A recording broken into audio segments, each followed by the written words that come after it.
I would rather just say, you know what, I'm just going to prepare for the collapse. And if we get away with it one more time, well, I'll have to ride it out one more time. So if there is a huge recession, if the US dollar goes down during that recession, I agree with you. If the US dollar goes up during a big US recession, that's probably going to be very problematic for the rest of the world.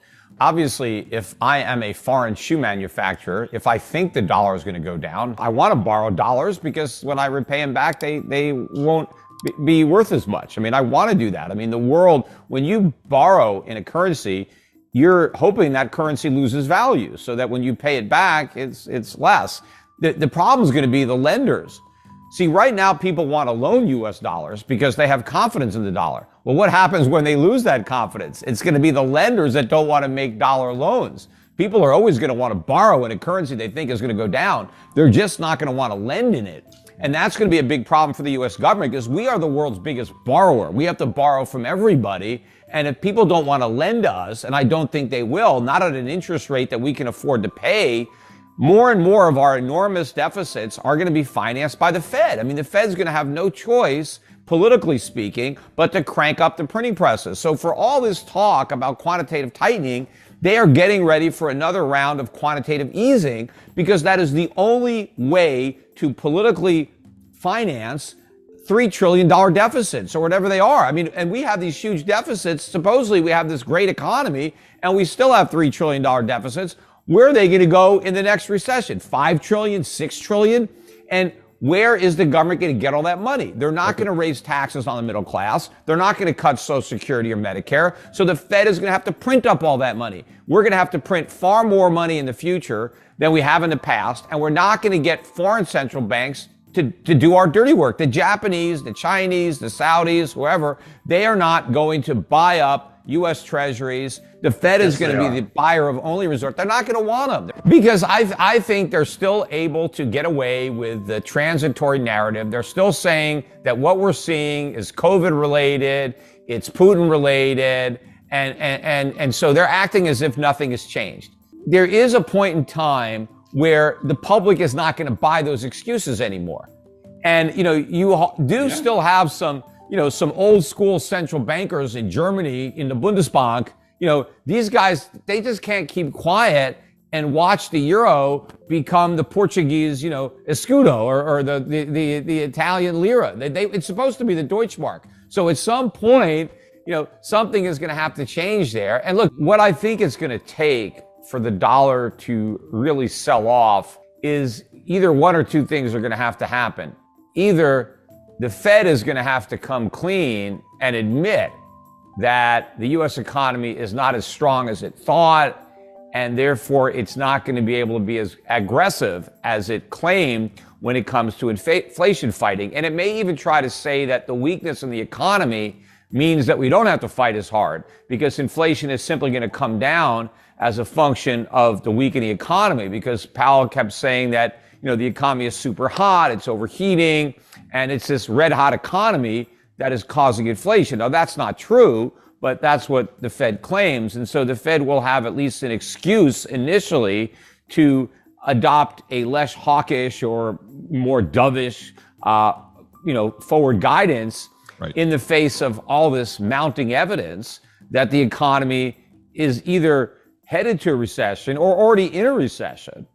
So either that's going to happen, the Fed comes clean, or the markets begin to front run that, capitulation and start to realize that that's going to happen. Even before the Fed acknowledge it, the markets start to realize, wait a minute, this economy is a mess. We're in recession, or we're going to soon be in recession. So the Fed is never going to be able to follow through with the rate hikes that have already been baked into this cake. And I think the reason that we've seen this strength in the dollar is because everybody has been bracing for, this epic inflation battle where the Fed was going to, go Paul Volcker on inflation and the consequences be damned.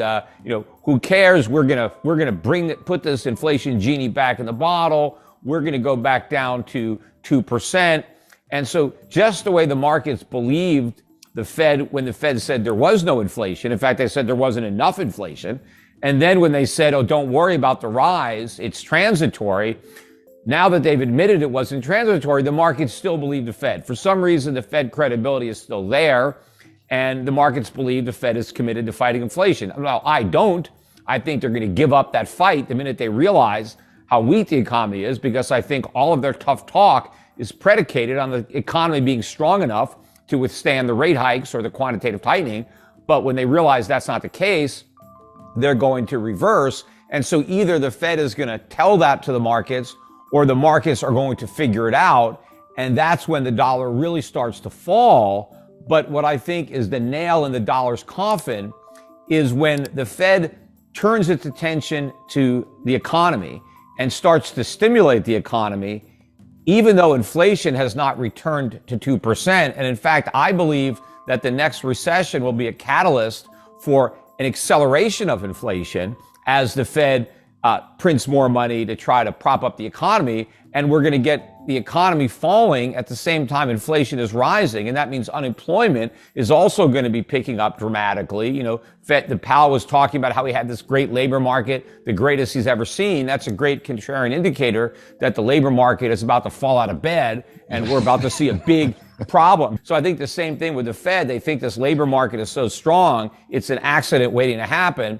And so when we get that, when we get recession and rising inflation at the same time, maybe unemployment and inflation both go into the double digits, 10% unemployment, 10% inflation. When the markets get a whiff of that, I mean, that's it. I mean, the dollar is going to get killed in that type of economic environment.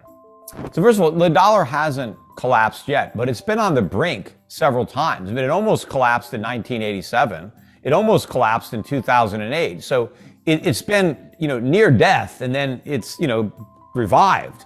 And so the question is, the next time the dollar falls the way it did in 87 or 2008, what if it keeps falling? What if there isn't a miracle to save it?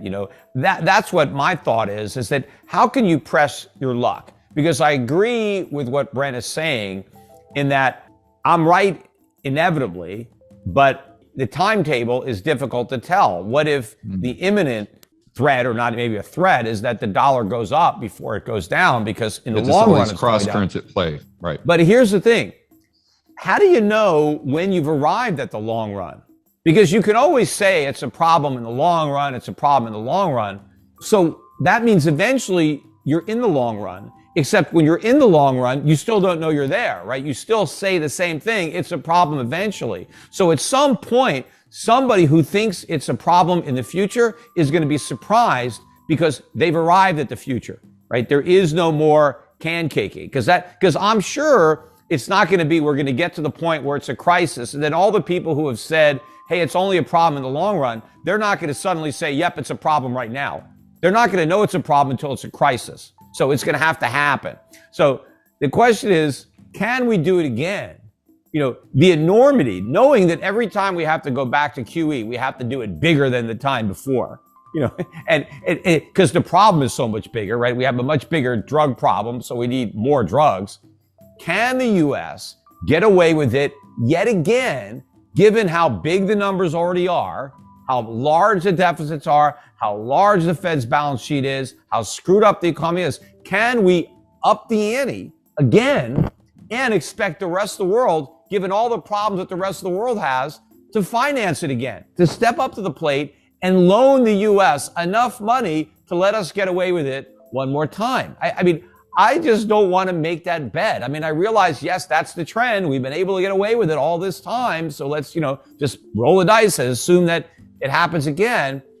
But knowing that eventually it has to collapse, I would rather just say, you know what, I'm just going to prepare for the collapse. And if we get away with it one more time, well, I'll have to ride it out one more time.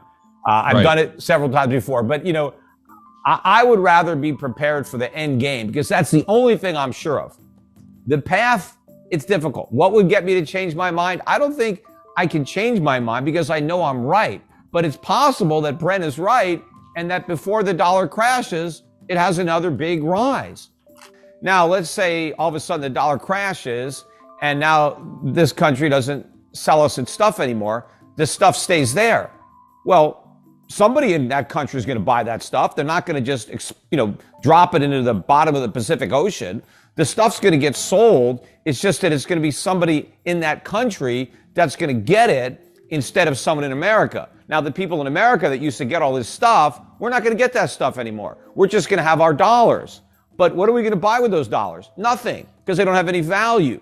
So I would rather have a bunch of stuff that I can use that makes my life better than more paper that I can't use and doesn't do anything to make my life better. I mean, the countries that get to keep their stuff are going to be in much better shape than America that gets to keep its worthless paper.